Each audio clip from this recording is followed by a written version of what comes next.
One of the boys. It only ran a few months. One of the boys. With Mickey Rooney and Nathan Lane. Mickey Rooney. And Mickey Rooney was so convinced that I was gay, because, I had the kind of, Leno used to say to me at the improv, hey, Dana, don't go to prison, Yeah, we're going to prison, So. And he only comes up to your belt buckle. Oh, he was, I'm a fire plug.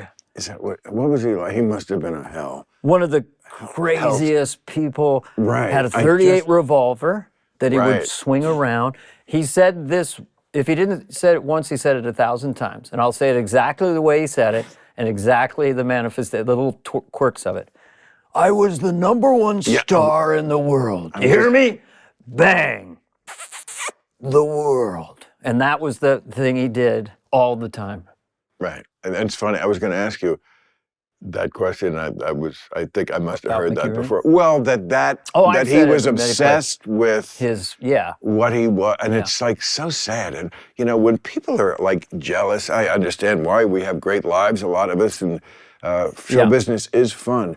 But when you see a lot of it is not. A lot of it is a guy who obviously is tortured the vast majority of his life because he's not the #1. He was the #1 star. And then it is not, he's relying on something for happiness that was always going to be too ephemeral.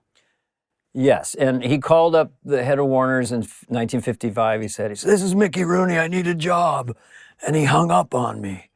And he's just looking off into space, Mickey, and he had every sexy woman. He was the Pete Davidson of the 1940s. I said, Mickey, how did you do it?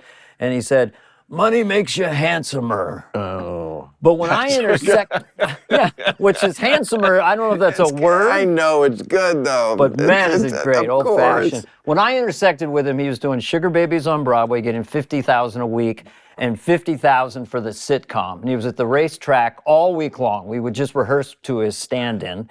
And he would always have at least $5,000-$10,000 in cash. And he'd put it in front of my face and say, think I can afford lunch? He was finally flush after 50 years. He put it right under my face.